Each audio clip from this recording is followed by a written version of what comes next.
Assalamualaikum warahmatullahi wabarakatuh. Shalom Om Swastiastu, Namo Buddhaya, salam kebajikan. Perkenalkan, kami dari kelompok 3 yang beranggotakan saya sendiri, Agung Trifadilah, lalu ada Zahro Tunisa, lalu ada Dea Ayu Monika Fitri, lalu Farah Fadilah Agripina, dan yang terakhir Fariska Anfi Marlin Suherman. Dan kali ini kami akan membahas mengenai perilaku biaya dalam akuntansi manajemen. Perilaku biaya atau cost behavior adalah bagaimana suatu biaya akan bereaksi atau merespon pada perubahan tingkat aktivitas usaha. Aktivitas menunjukkan kepada semua hal yang dilakukan oleh perusahaan tersebut. Perilaku biaya menggambarkan apakah biaya input aktivitas adalah tetap atau variabel dalam hubungannya dengan perubahan keluaran aktivitas. Perilaku biaya dibagi lagi menjadi 3 bagian. Yang pertama ada biaya tetap atau fixed cost, yaitu biaya yang jumlahnya tidak berubah atau konstan terlepas dari perubahan tingkat aktivitas dalam kisaran relevan tertentu. Contohnya ada pajak bumi dan bangunan, lalu ada gaji manajer, lalu ada premi asuransi, lalu ada gedung pabrik, dan yang lainnya. Lalu dalam biaya tetap tersebut memiliki sebuah karakteristik. Yang pertama, biaya yang jumlahnya adalah konstan atau tetap, tidak dipengaruhi oleh perubahan volume kegiatan atau aktivitas dengan kisaran tertentu. Yang kedua, biaya satuan atau unit cost akan berubah berbanding terbalik dengan perubahan volume kegiatan. Yaitu semakin tinggi volume kegiatan, maka akan semakin rendah biaya satuannya. Begitu juga sebaliknya, semakin rendah volume kegiatan, maka semakin tinggi biaya satuannya. Lalu di sini ada biaya tetap untuk kepentingan perencanaan dan pengembalian keputusan.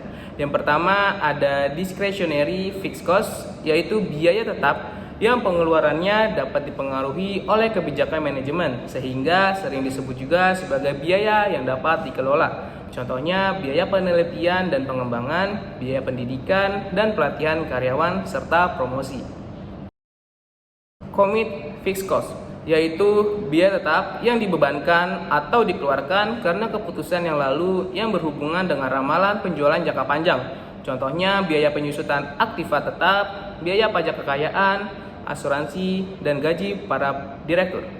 Selanjutnya yang ketiga, biaya tetap bertingkat, yaitu biaya tetap yang jumlahnya tetap pada kapasitas tertentu, tetapi akan berubah pada kapasitas yang lain. Contohnya gaji pegawai pengawas produksi. Perilaku biaya tetap yang ada hubungannya dengan koneksi tingkat aktivitas dengan perilaku biaya tetap. Saat tingkat aktivitas meningkat, maka perilaku biaya tetap akan menurun. Selanjutnya, pada aktivitas jumlah biaya tetap dikonstan, maka perilaku biaya tetap juga akan konstan.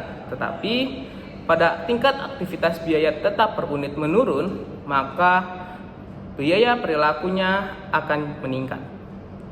Selanjutnya dalam perilaku biaya, yang kedua ada biaya variabel atau variable cost yang memiliki karakteristik. Yang pertama, biaya yang jumlah totalnya akan berubah secara proporsional dengan perubahan volume kegiatan, yaitu semakin besar volume kegiatan, maka semakin tinggi jumlah total biaya variabel, dan semakin rendah volume kegiatan, maka akan semakin rendah juga jumlah total biaya variabel.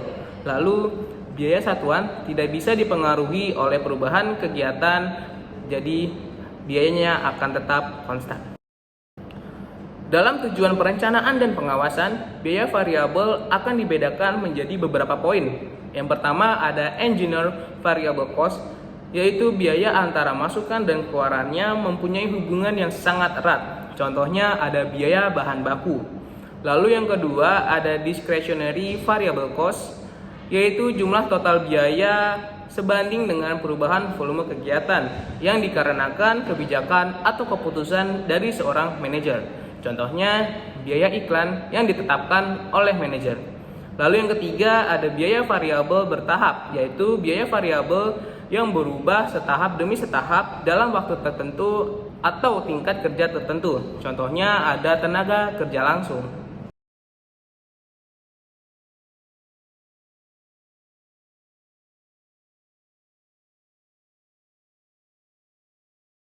Selanjutnya ada biaya campuran atau mixed cost yang memiliki karakteristik yang pertama, biaya yang jumlah totalnya akan berubah sesuai dengan perubahan dari volume kegiatan, tetapi perubahan-perubahan tersebut tidak akan pernah sebanding.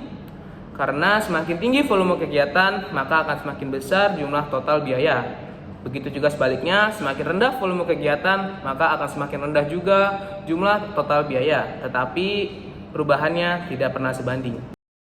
Untuk karakteristik yang kedua, biaya persatuan berubah terbalik dihubungkan dengan perubahan volume kegiatan, tetapi sifatnya tidak pernah sebanding. Contoh dari biaya campuran, yang pertama ada biaya tenaga kerja tidak langsung, lalu ada biaya listrik, biaya telepon, biaya perjalanan dinas, biaya peralatan, dan yang lain-lainnya. Selanjutnya, di sini kami telah lampirkan beberapa grafik tentang jenis-jenis biaya. Dalam grafik tersebut, sumbu vertikal Y akan mewakili total biaya yang timbul, yang juga disebut sebagai variabel terikat. Lalu, sumbu horizontal X akan mewakili total aktivitas atau total activity, yang juga disebut sebagai variabel bebas. Selanjutnya dalam grafik tersebut, pemisahan biaya variabel per unit dan biaya tetap per periode dalam jumlah biaya campuran dapat menggunakan dari salah satu metode berikut. Yang pertama ada metode titik tertinggi dan titik terendah atau yang biasa disebut sebagai high and low point, yaitu persamaan untuk menentukan biaya variabel per unit dan biaya tetap yang dirumuskan biaya tertinggi dikurangi biaya terendah dibagi output tertinggi dikurangi output terendah.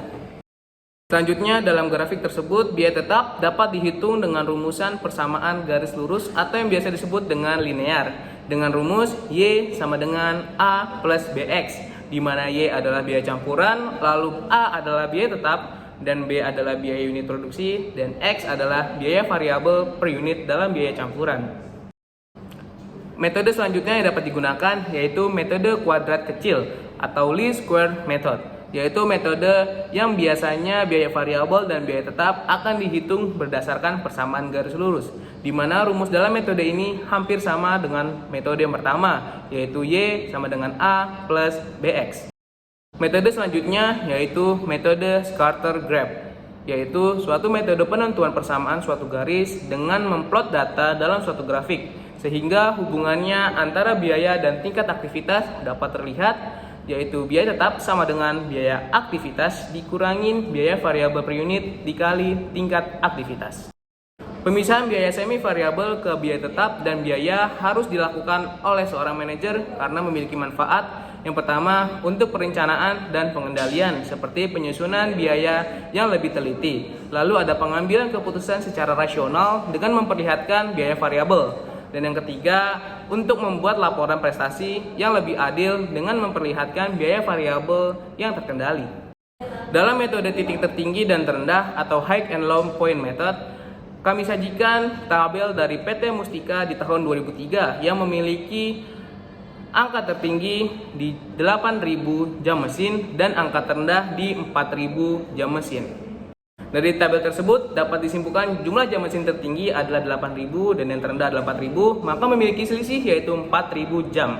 Dan untuk biaya reparasinya dan pemeliharaannya pada poin tertinggi yaitu Rp1.000.000 dan poin terendah yaitu Rp600.000, maka memiliki selisih sebesar Rp400.000. Dan pada saat dimasukkan ke dalam rumus biaya variabel, maka Rp400.000 tersebut dibagi dengan selisih dari jumlah mesin yaitu 4.000, maka akan menghasilkan Rp1.000 per jam mesin. Selanjutnya ada perhitungan unsur biaya tetap dalam biaya reparasi dan pemeliharaan mesin yang akan disajikan di tabel di bawah ini. Lalu dapat dinyatakan secara matematis dalam bentuk Y sama dengan 200.000 ditambah 100, di mana 200.000 adalah pengurangan dari Rp1 juta dikurangi 800.000 dan Rp600.000 dikurangi 400.000, lalu 100 tersebut didapatkan dari jumlah per jam dari masing-masing mesin. Lalu metode kuadrat terkecil atau least square method. Dalam persamaan garis regresi, Y sama dengan A ditambah BX, di mana Y merupakan variabel tidak bebas, yaitu variabel yang perubahannya ditentukan oleh perubahan pada variabel X, yang merupakan variabel bebas. Variabel Y menunjukkan jumlah biaya, sedangkan variabel X menunjukkan volume kegiatan. Rumus dari perhitungan A dan B dapat ditentukan dengan cara di bawah ini. Selanjutnya, ini kami sajikan dari tabel kedua dalam metode kuadrat terkecil. Dalam tabel tersebut, maka jika dimasukkan ke dalam rumus, biaya reparasi dan pemeliharaan mesin terdiri dari biaya tetap dan juga biaya variabel, yang mana biaya variabel sama dengan Rp115 per jam dan biaya tetap sebesar Rp79.270 per bulan. Maka dalam fungsi linear tersebut dapat dirumuskan Y sama dengan Rp79.270 ditambah 115. Sekian penjelasan dari kelompok kami, kurang lebihnya mohon maaf. Wassalamualaikum warahmatullahi wabarakatuh.